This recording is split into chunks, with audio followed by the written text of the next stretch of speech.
Hey guys, welcome to a new video. I don't have time to do a live stream this weekend because, well, I won't be home, but I also didn't have a lot of time to prepare a video. So we're going to do a live stream style. I hope I really don't have to edit this and shoot it multiple times, real-time video. And what we're going to talk about is 24 volt LED strip, because I've recently added, if you go to QuinLED.info, this is the main page, 24 volt LED strips to my LED buying guide and my LED real world power sheet. So if you go to the digitally addressable LED section and we go to the addressable LED strip buying guide, we basically start off with the simple 5 volt WS2812B because it's mass produced, it's cheapest, and it's great for a lot of projects. Then if you want to do medium to high density or length often in projects, it's often smarter to move up to 12 volt so you don't have to do that much power injection yet, at least a lot less than a 5 volt.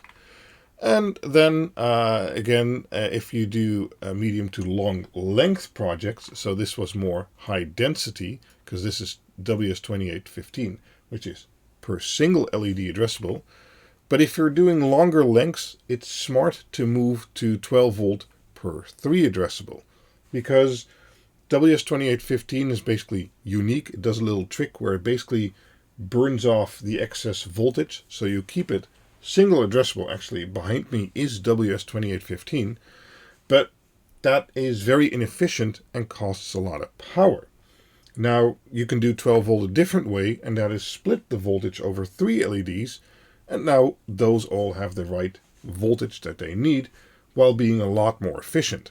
So if you do medium to long length projects, 12 volt can really help there, minimizing the amount of power injection you need to do and the thickness that those wires need to do. Now, recently we did a video, or a live stream again, about using these things. Well, should have some here. There we go. These kind of things, which are basically beefy DC to DC converters. And what we did, we took one of the new prototypes, but the current Dig Uno and Dig Quad pre-assembled, both support 24 volt in. So we took a 24 volt power supply, ran that to a Dig Quad, and then ran some wires at 24 volt to these DC-DC converters, and these take in 24 volt and then convert it to 5 volt. So that way you can do all your distribution using 24 volt, but you can still use 5 volt LED strip.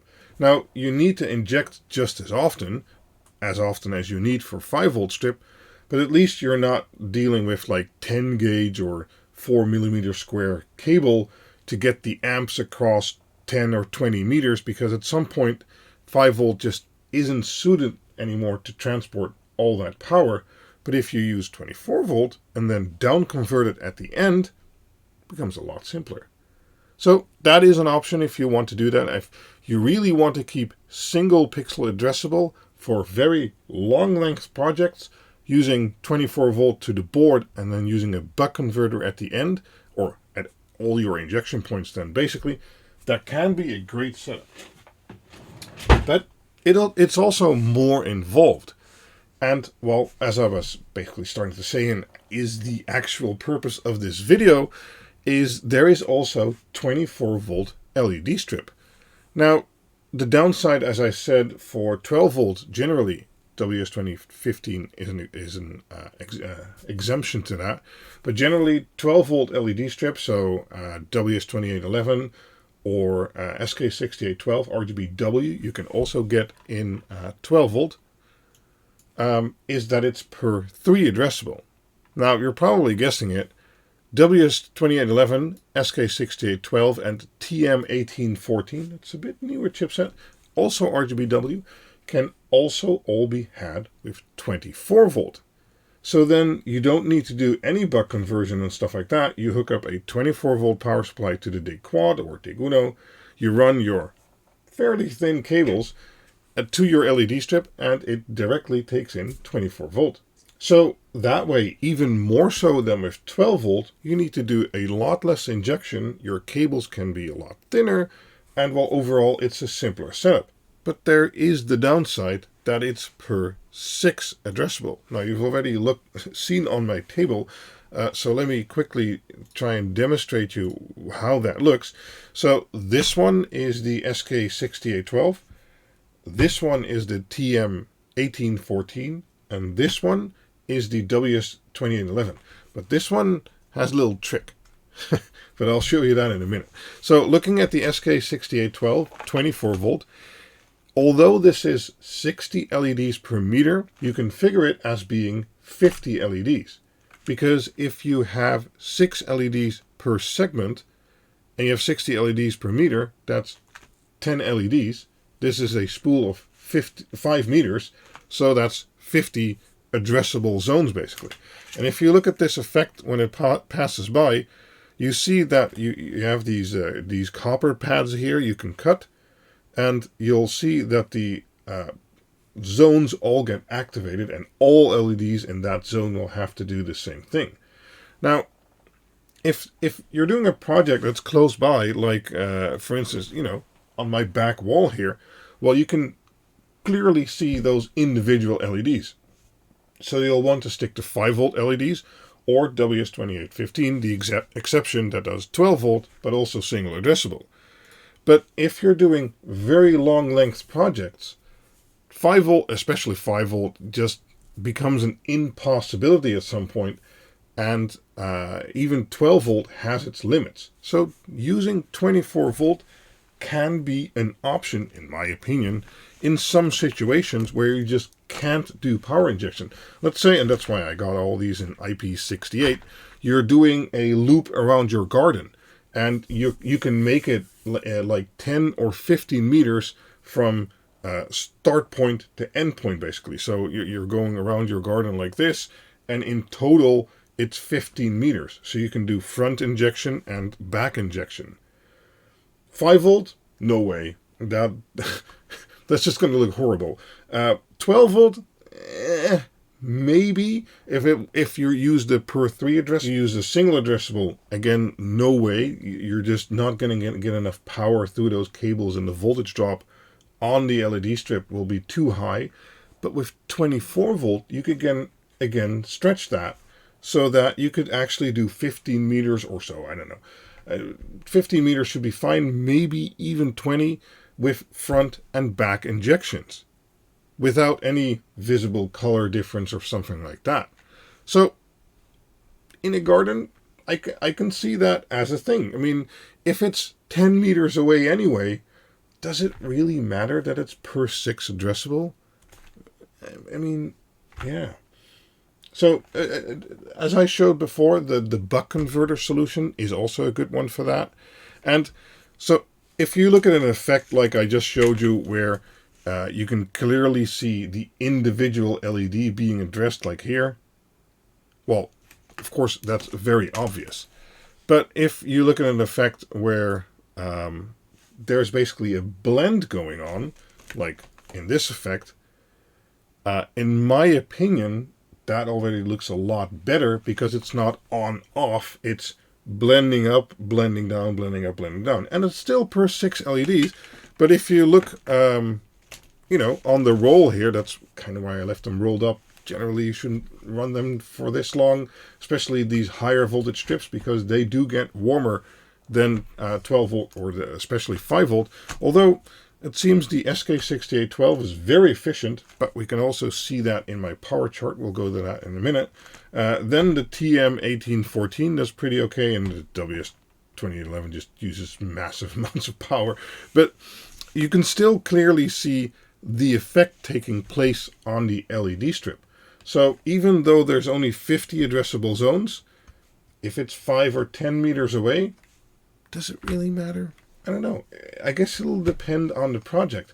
But as I said, if power injection isn't an option, even using the buck converter 24 volt distribution network, as I call it, still isn't an option, because although that helps you with the cable sizes you need, you still need to hide a buck converter somewhere and still have to make injection points calculated for 5 volt.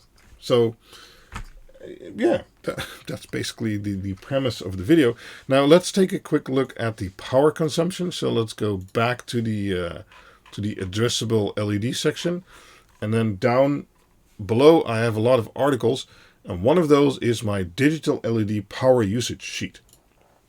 Now if you take a look there, we have a 5 volt sheet, and then we have a 12 volt sheet, and now we also have a 24 volt sheet. And all power calculations are done in watts. That is because watts are comparable no matter if it's 5 volt, 12 volt, or 24 volt. A watt is always a watt.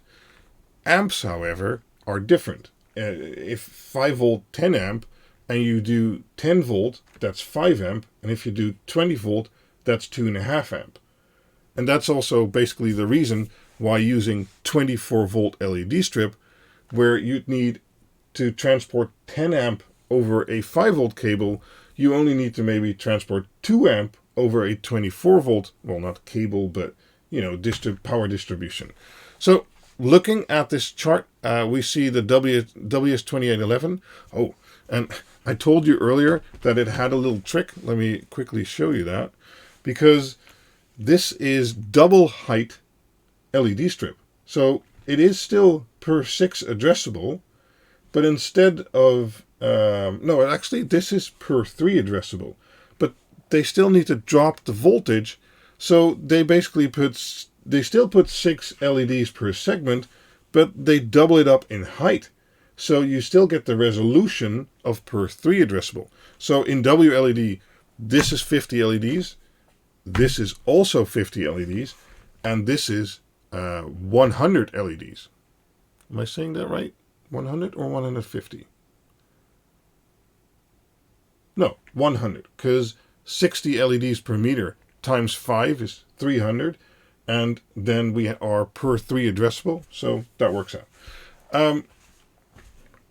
So you get double the resolution, or basically the same resolution as you get with 12 volt strip, because it's double wide. And if we crank the brightness, well, you definitely get the brightness of double LEDs too. So maybe you have a purpose where you want to use 24 volt and you can use a lot of brightness. This is not RGBW, but these two are. Maybe that works out. The TM1814, this is my first experience with them, actually look pretty decent. Let me turn that brightness down because now you can't see anything. Those actually look pretty decent, and the RGBW function works perfectly in WLED, just like for the SK6812, 24 volt, 12 volt, or 5 volt version, whatever version you have. And so they used a little trick for the WS2811. Looking at the power, we see that the WS2811 uses the most power by far, especially if you want to get white out of it, which I could imagine in a garden setting. It uses 120 watts. And then you're like, 120 watts? That's insane. What does the 5 volt, or there's no WS2811 5 volt, but what does WS2812B use? 65 watt. So it uses double to basically show you the same. So I'm not sure why it's less efficient, although it does have double the amount of LEDs, because this is not 60 LEDs per meter. This is actually 120 LEDs per meter, but only per 3 addressable, and yeah, so that's why it's using so much power. But then you still get crappy white, because RGB white is a bit crappy.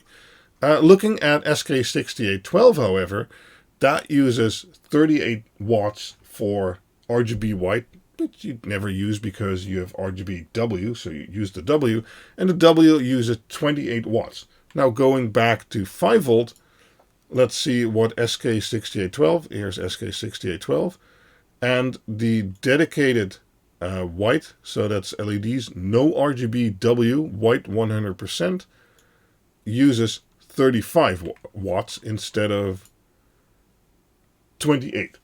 that's not too big of a difference. So actually it's more efficient somehow. I'm not sure how that works, but okay. We also have 12 volt 68 SK6812. Those should also be in a chart, I think. There we go. SK6812. Their white uses 35 watts. So that's why I've made all these tables in watts. You can actually compare the chips between 5 volt, 12 volt, and 24 volt.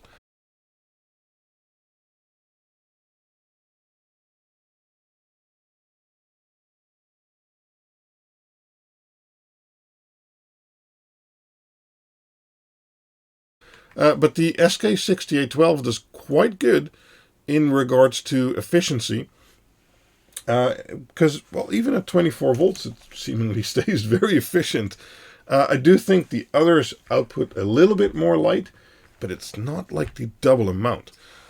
So if you look at the TM1814, that uses 45 watt for just the white. And yeah, it's a little bit brighter, but the SK6812 isn't bad.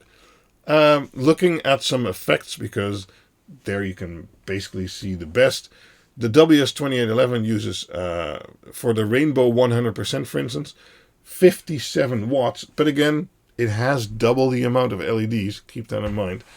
Then the SK6812 uses the least power, 17 watts. So that's a very efficient 24 volt strip. And then the TM1814 uses 42 watts, but it is noticeably brighter. I guess I should be able to show you that here. Just fumbling in WLED. Let's turn that segment off. These two are on. And let's set it to solid, I guess. And I should show you here. Is it noticeably brighter? Well, it's kind of cheating because this is IP65.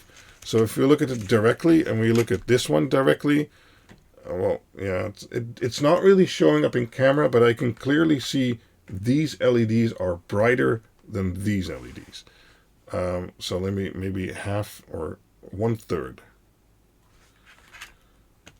Yeah, it's not showing up on camera very well, but I can easily, in reality, I can easily see these are much brighter than these. It's not bad. SK6812 is a great chip in that regard, but this will definitely kick off more light. But it comes at a cost of, more power. Basically, unless it's throwing off a lot more heat, power needs to be converted into something, and if it's not, it is getting a little bit warmer than this one, but not by that much. Basically, that should mean it's coming out as light. Well, that's basically what I wanted to show you. Let me, I don't know, demonstrate another effect for you, I guess. Police all. Well, police all is one of those effects which will actually show the per 6 addressable quite clearly.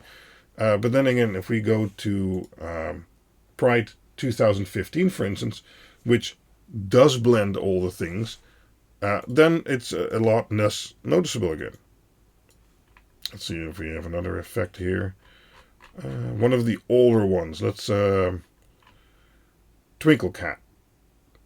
Twinkle Cat will probably also show very much so that it's per 6 addressable, because, well, a whole segment lights up, basically. Yeah. So it really depends on, so Twinkle Fox, it has more blending in it, for instance. And let's set it to some random colors. There we go. Yeah, or you can also see the WS2811 double height, that it is per 3 addressable, but then has two height LEDs, or double height LEDs to burn off the power, basically. Well, it's not burning it off, it's dividing it. So yeah, 24 volt LED strip. I think I've rambled long enough. Even with buck converters and stuff like that, there is still a place for these things where you really just can't be bothered or can't power inject. Maybe, for instance, if you're making LED strips on your roof or in some other place, there's 2 great RGBW options available. Yeah, I think for certain projects where you just can't be bothered with the cabling, I think 24-volt LED strip has a place. And, well, as I said, they are now fully integrated into my LED strip buying guide and also into my LED strip real-world power usage sheet. So you can do all the calculations and stuff like that, just like you would for any other strip. If you're doing LED calculations, make sure to check out the... it's also in my Addressable LED section, to check out the power injection live stream over here. And there is a document you can download and then at least watch 30 minutes of that stream, because that goes into total amount of power draw, how you calculate that using my sheets, and then how you calculate how many injection points you need, and then how much amps those injection points are going to need, and then what thickness cable you need for those injection points, taking the length of that cable into account. So then you can calculate your whole setup. And we do a lot of LED setup discussions on the Discord server. If you haven't joined there yet, maybe you should do so. And especially if you draw a diagram and basically enter all these values and do the calculations there, we love looking over your setups and see if you implemented everything correctly and maybe give you some tips and stuff like that. And there's one last thing I wanted to show you, but I forgot. Right, I remember. It's almost Christmas, but if you want to have an awesome Christmas tree, again, in that article section, there is the DIY addressable Christmas tree. And I've been doing this for multiple years now, where I take these tiny little pixels, which are individually addressable, and I stick about 400 or so in my Christmas tree, and that gives a really, really nice result, all WLED and Home Assistant controlled. So first I talk about those new pixels. It's an older video. Then I show you from preparations, and I do power testing and stuff like that. This is how I actually hook it up in the tree. And, well, I show you here, and I use a dig quad because I need multiple injection points, and I got an older version and a newer version, so I needed multiple data channels too. But a dig Uno nowadays has two also. And then I show you the results and stuff like that. So if you're looking to build an addressable LED Christmas tree, and you don't want to pay $500 for Blinky, maybe check out one of this guide, and I'll have it linked in the description, to know what to get and how to build it, basically. There's one. Oh, there's one more picture. Nice. Yeah, it really looks awesome because those LEDs are so tiny, and the wires are sort of coated silver metallic that they basically blend away. It's really cool. Anyway, I've no clue how long I've been rambling. There will not be much cutting in this video. If you made it to this point, thank you very much. And, well, hope to see you guys in the next video. Bye-bye.